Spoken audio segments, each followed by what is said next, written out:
نو عیسی په کشته کې کېناسته او د سیند بلې غاړې ته خپل ښار ته راغلو.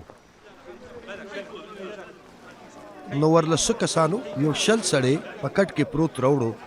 د هغې ایمان یې چې ولیدو نو عیسی هغه شل سړي ته وفرمایل چې زما زویه خاطر جمع کا، ستا ګناهونه معاف شول. په دې ځینې د شرع عالمانو د ځان سره وویل چې دا یې لا څه کفر وویلو. عیسی په دې پوهه و چې د دې په زړه کې څه تېر شول.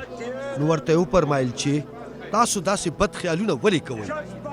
آیا دا اسانه خبره ده چې ووایي چې ګناهونه دې معاف شو، او که دا چې ووایي چې پاسه او ګرځه؟ نو دا ځکه چې تاسو په دې پوه شئ چې ابن آدم سره په دنیا کې د ګناهونو د بخښلو اختیار هم شته. نو هغه شل سړي ته یې وفرمایل چې پاسه بستره دې واخله او کور ته ځه.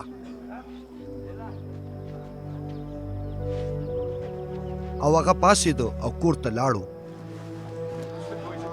خلک په دې ننداره عبرت واخیستل او بني آدم ته په داسې اختیار ورکولو یې د خدای پاک ثنا وویله.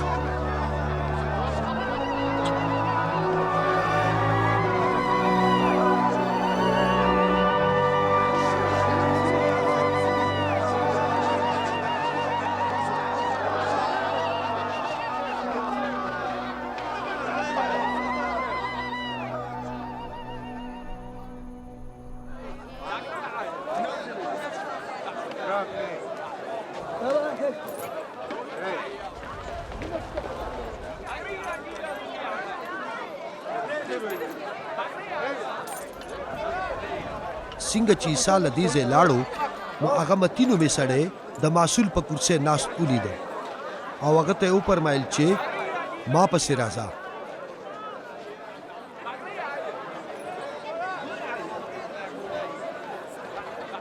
متي پاسېده او په هغه پسې روان شو.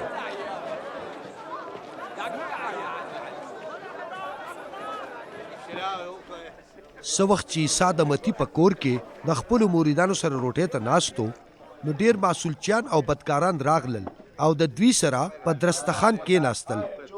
او چې کله فریسیانو دا ولیدل نو د هغه مریدانو ته یې وفرمایل چې دا ستاسو استاذ د معصولچیانو او ګناهګارو سره ولې یو ځای روټۍ ته ناست دی؟ عیسی چې دا واورېدل نو ویې فرمایل چې روغ خلکو ته طبیب حاجت نه وي، خو بیمارانو ته وي. لاړ شئ او د دې صحیفو په معنی ځان پوه کئ چې زه رحم غواړم نه چې قرباني. زه د دې دپاره نیم راغلی چې صادقانو ته دعوت ورکم بلکې ګناهګارانو ته.